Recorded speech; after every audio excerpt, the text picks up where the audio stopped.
Comment évaluer les acheteurs? Comment vous allez faire une évaluation de l'acheteur? Comment vous allez savoir que c'est un acheteur sérieux? La première rencontre, comme je vous ai dit, il faut qu'elle soit au bureau. L'acheteur que vous appelle pour une maison et que vous les posez, parce qu'il faut j'ai aussi des dialogues envers les personnes qui appellent pour une maison, ou les garder comme acheteur. Si ce n'est pas pour ma maison qu'ils m'appellent, mais pour une autre maison, il faut toujours les donner un rendez-vous au bureau. Toujours. Ça, c'est la première chose. Après ça, combien de temps quand la personne vient? Il faut que vous preniez le temps comme quand vous allez faire une présentation de listing. On va faire une présentation de listing, on sait que ça va nous prendre 25-30 minutes, mais quand un acheteur vient chez nous, ça va nous prendre, à moi, ça me prenait 1 heure. Pourquoi? Parce que je faisais de A à Z. La personne qui partait, l'acheteur qui venait me voir, partait de mon bureau, connaissait comment est-ce que c'est une inspection, c'est qui le notaire avec qui on allait passer, c'était quoi, comment est-ce que ça fonctionne les maisons quand on va visiter. Il y avait toute une liste, une checklist de choses que je faisais avec cet acheteur au bureau. Ça me prenait 1 heure. Encore, ça me prend 1 heure.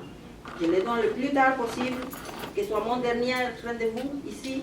Je pars d'ici, si c'est à 7 heures, je pars à 8 heures, si c'est à 8 heures, je pars à 9 heures. Et je l'ai dit, ça va nous prendre 1 heure.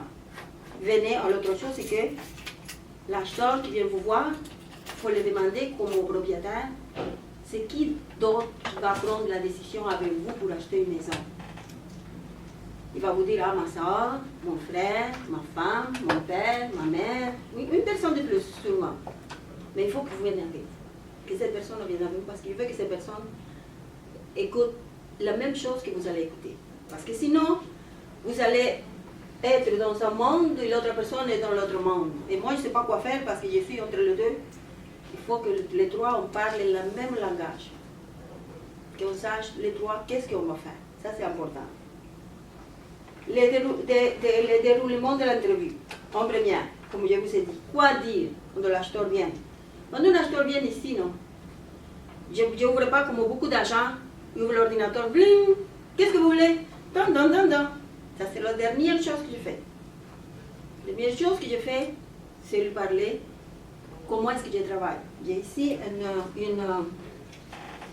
un questionnaire que j'ai fait.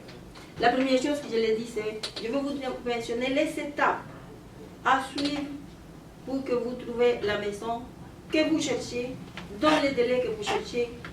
Mais avant ça, il faut que je vous fasse préqualifier par un courtier hypothécaire